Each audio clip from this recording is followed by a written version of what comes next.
Le quartier du Pont-de-Béraud se situe à l'est d'Aix-en-Provence. Principalement résidentiel, il est coupé en deux par l'avenue Fontenaille. Elle draine le trafic en provenance de Saint-Marc-de-Megarde et Vauvenargues, mais subit également la circulation nord-sud aux heures de pointe, via la rue du RICL. Mais ce n'est pas qu'un lieu de passage, c'est aussi un quartier vivant, avec ses commerces, ses établissements scolaires, sa polyclinique, ses maisons de retraite, sa mairie annexe, ses salles de réunion, son tissu associatif particulièrement riche et dynamique. Depuis plusieurs années déjà, ce quartier manque d'un véritable espace de rencontre qui permettrait de tisser et conforter des liens entre les différentes générations. Il y a bien le parc Rambaud, mais, plus proche du centre-ville, il n'est pas au centre du quartier. En fait, aujourd'hui, les habitants se croisent et discutent rapidement sur le parking d'Intermarché, qui n'a évidemment jamais eu vocation à être un lieu de vie. Or, il existe un espace propice aux rencontres et aux animations. À l'heure actuelle, il est en partie occupé par un parking temporaire, mis en place le temps des travaux du futur parking de la polyclinique. Depuis 2004, la municipalité en place s'est engagée, par écrit, à le supprimer une fois les travaux terminés. Son emplacement, au cœur de ce qui fut jadis un bel espace de promenade de couvent, en fait l'endroit idéal pour la concrétisation d'un projet de parc, le parc du Pont-de-Béraud. Il borde les deux établissements de personnes âgées du quartier et de nombreux élèves le traversent déjà pour se rendre à leurs cours. Autant de populations qui, au mieux se croisent, au pire, ne se rencontrent jamais.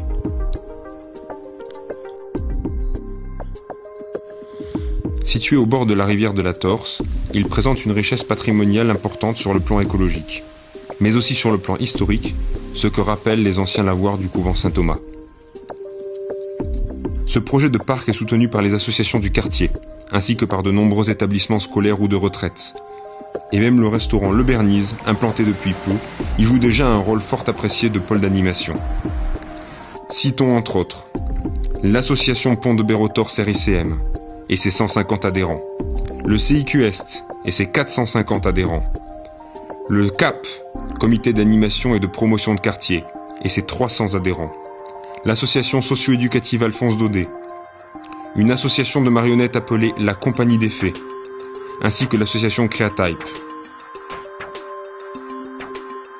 C'est aussi la maison de retraite de la Bastille du Figuier et ses 45 pensionnaires, le centre de gérontologie Saint-Thomas de Villeneuve qui accueille aujourd'hui 130 personnes âgées sur plusieurs unités, dont la maison de retraite et l'unité de vie Alzheimer. Il y a aussi des écoles. L'école primaire Alphonse Daudet, le lycée Cézanne et sa fédération des parents d'élèves FCPE, ainsi que l'école supérieure des arts et métiers. Malheureusement, un projet de route caché derrière le nom de rue Saint-Thomas de Villeneuve, entre le lycée Cézanne et la polyclinique Rambaud, va contre cette attente d'un parc. À l'heure actuelle, le bitume semble bien l'emporter sur la verdure et l'animation du quartier. Depuis plusieurs années, les habitants du quartier étudient, le plus objectivement possible, l'utilité éventuelle de cette route. Ils cherchent à savoir si elle résorberait les bouchons automobiles observés aux heures de pointe dans le quartier. Dans ce genre de problème, il y a deux cas de figure. Soit les voies existantes sont trop étroites, soit elles débouchent sur un endroit limitant l'écoulement du flux de voitures dans la circulation des autres axes routiers. Dans le quartier du Pont-de-Béraud, c'est exactement le second cas de figure qui s'applique à l'heure de pointe du matin. Des points noirs existent déjà en plusieurs endroits dans le quartier et, en aucun de ces points, le problème ne peut être résolu. Une nouvelle route, allant en sens unique de l'avenue Fontenaille à la polyclinique sur la rue du RICM, ne ferait que créer un autre et grave point noir correspondant à l'entrée du parking de la polyclinique. Il est curieux de penser qu'une voie, aboutissant à un endroit déjà embouteillé, résoudrait la situation. Elle ne ferait en réalité qu'accentuer la paralysie du quartier et ne constituerait, en définitive, qu'un nouvel espace de stockage pour les voitures arrivant de Saint-Marc-de-Megarde, de Vauvenargues et de l'ensemble des quartiers Est.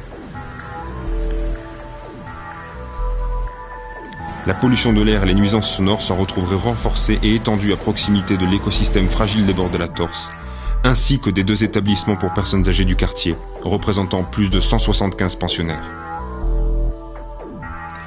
Quant à une route au même endroit mais dans l'autre sens, son éventuelle utilité pourrait se discuter à l'heure de pointe du soir, mais plusieurs éléments ne la rendent pas pertinente.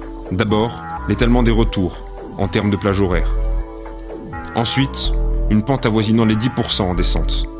Et enfin, le fait qu'elle aboutirait à un carrefour complexe à sa jonction avec l'avenue Fontenaille, ce qui aurait pour conséquence un nouveau stockage de voitures. L'utilisation de la voiture est ancrée dans les mentalités, et toute amélioration de l'offre de voirie, dégageant un sentiment d'amélioration du trafic pour l'utilisateur, est vite compensée par l'arrivée de nouveaux véhicules profitant de l'aubaine. Il est vrai que le système actuel ne permet pas d'écouler les voitures aussi vite qu'elles arrivent. C'est pourquoi il est nécessaire de trouver une autre solution pour répondre à la demande de déplacement. Puisqu'une nouvelle voie ne peut qu'aggraver la situation, la seule alternative est la diminution du nombre de voitures sur les voies existantes au profit de modes de déplacement plus efficaces. C'est pourquoi la réponse réside dans la création, sur l'avenue Fontenaille, d'une voie de bus, ou au moins de sections de voies réservées aux bus, qui irait du Petit-Nice jusqu'au boulevard périphérique. Les usagers des transports en commun seraient assurés d'arriver à l'heure à destination, ce qui n'est actuellement possible ni en voiture, ni en bus. De ce fait, le parking des Trois-Bons-Dieu pourrait enfin jouer pleinement son rôle de parc relais. De plus, cette voie de bus pourrait aussi être utilisée par les secours d'urgence.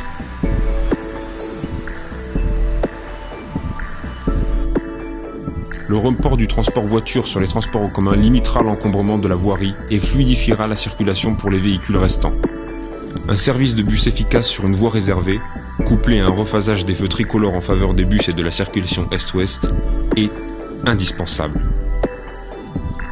Parallèlement, la qualité de vie du quartier doit aussi prendre en compte les déplacements de proximité, avec le développement de chemins piétons et cyclables.